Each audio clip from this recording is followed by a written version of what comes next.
आपण रोज कितीतरी लहान मोठे व्यवहार करतो. भाजीपाला घेण्यापासून ते गाडीत पेट्रोल भरण्यापर्यंत. या सगळ्या व्यवहारांमध्ये एक गोष्ट अगदी समान असते, ती म्हणजे विश्वास. पण हा विश्वास येतो कुठून? आज आपण त्याच एका अदृश्य प्रणालीबद्दल जाणून घेणार आहोत, जी आपल्या प्रत्येक व्यवहाराला न्याय आणि पारदर्शकता देते. ती प्रणाली म्हणजे भारताचा वैध मापनशास्त्र कायदा 2009. कधी विचार केलाय का की जेव्हा आपण दुकानातून 1 किलो तांदूळ विकत घेतो तेव्हा ते खरंच 1 किलो भरतं याची खात्री कशी होते? किंवा पेट्रोल पंपावर गाडीत पेट्रोल भरताना मीटरवर दिसणारा आकडा अगदी अचूक आहे हे आपल्याला कसं कळतं?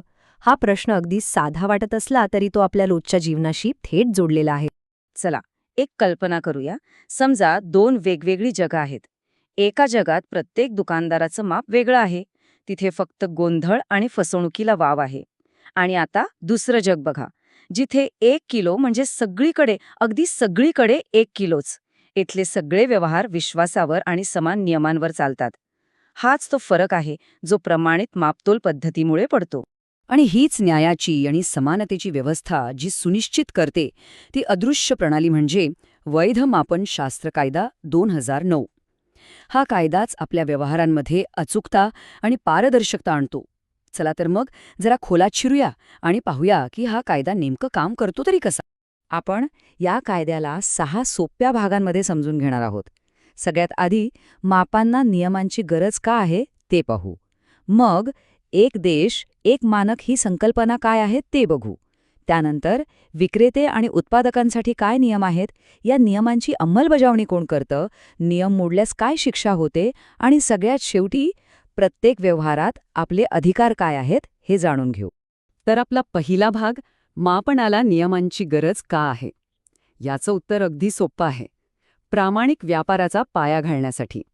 कारण जर मापच योग्य नसेल तर कोणताही व्यापार प्रामाणिक असूच शकत नाही, नाही का? कायदा वैध मापनशास्त्र किंवा लीगल मेट्रॉलॉजी याची व्याख्या करतो. आता हा शब्द थोडा जड वाटेल, पण याचा अर्थ खूप सोपा आहे. ही फक्त मापनाची विज्ञान शाखा नाही, तर वजनं आणि मापं अचूक आणि सुरक्षित आहेत याची सार्वजनिक हमी देणारी एक कायदेशीर आणि तांत्रिक चौकट आहे.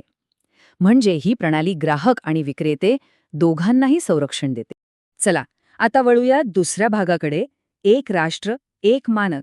संपूर्ण देशाच्या व्यापारात एकसूत्रता आणायची असेल तर एकच मापन पद्धत हवी. आणि भारतात ती पद्धत म्हणजे मीट्रिक सिस्टम, जी कायद्याने बंधनकारक आहे. हे खूप महत्वाचं आहे. कायद्यानुसार भारतातल्या व्यापारासाठी फक्त हीच प्रमाणित एककं वापरणं बंधनकारक आहे. म्हणजे लांबीसाठी मीटर, वजनासाठी किलोग्राम, वेळेसाठी सेकंड. ही सगळी आंतरराष्ट्रीय स्तरावर स्वीकारलेली एककं आहेत आणि तीच आपल्या कायद्याचा मूळ आधार आहेत.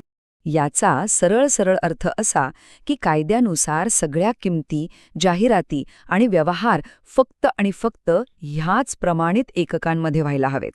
म्हणजे शेर किंवा पाव यांसारखी जुनी पारंपरिक एककं वापरणं आता कायद्याने गुन्हा आहे. ह्या एका नियमामुळे संपूर्ण देशातल्या व्यवहारात एकवाक्यता आणि स्पष्टता येते. आपला तिसरा भाग आहे विक्रेते आणि उत्पादकांसाठीचे नियम. कारण अचूकता फक्त दुकानात असून चालणार नाही, तर वस्तू जिथे तयार होते त्या फॅक्टरीपासूनच ती सुनिश्चित व्हायला हवी. चला एका साध्या वजनकाटाचा प्रवास कसा असतो ते पाहूया. सगळ्यात आधी त्याचा मॉडेलला सरकारकडून मंजुरी मिळवावी लागते.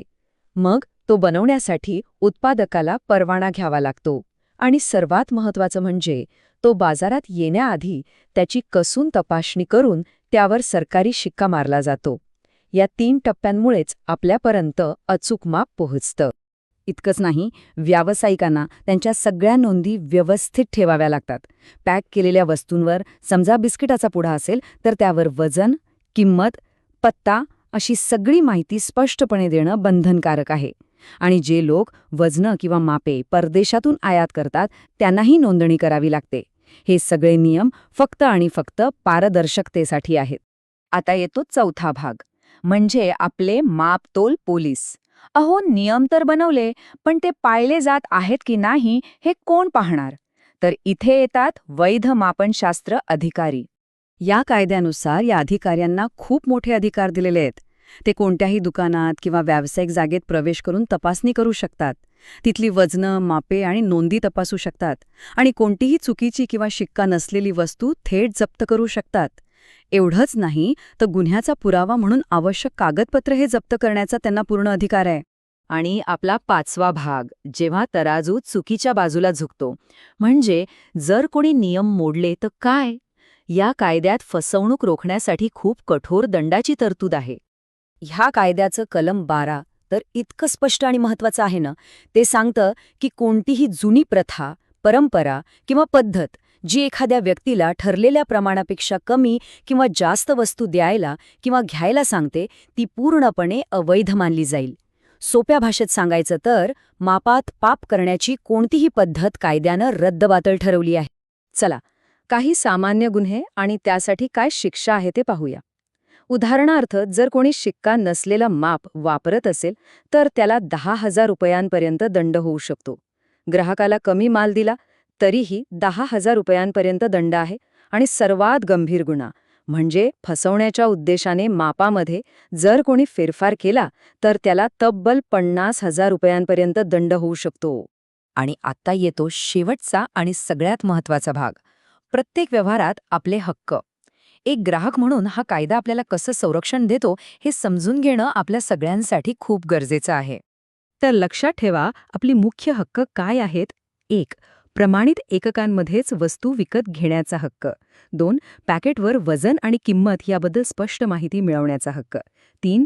व्यवहार नेहमीच तपासलेल्या आणि शिक्का मारलेल्या उपकरणांवरच व्हावा हा हक्क. आणि 4. सगळ्यात महत्त्वाचं, जेवढ्या पैशात जेवढी वस्तू ठरली आहे तेवढीच मिळवण्याचा हक्क. थोडक्यात सांगायचं झालं तर हा जो वैध मापनशास्त्र कायदा आहे ना, तो ग्राहक आणि विक्रेता यांच्यामध्ये विश्वासाचा एक मजबूत पूल बांधतो. तो प्रत्येकासाठी, अगदी प्रत्येकासाठी एक प्रामाणिक आणि पारदर्शक बाजारपेठ सुनिश्चित करतो. हा कायदा फक्त आकड्यांचा किंवा मापांचा नाहीये, तर तो न्यायाचा आणि विश्वासाचा आहे. जाता जाता एक प्रश्न सोडून जातो. जरा विचार करा, या कायद्याप्रमाणे आपल्या दैनंदिन जीवनात विश्वासाची उभारणी करणाऱ्या आणखी अशा कोणत्या अदृश्य नियम आणि प्रणाली आहेत ज्या आपल्याला दिसत नाहीत पण ते आपलं आयुष्य सोपं करत असतात? नक्की विचार करा.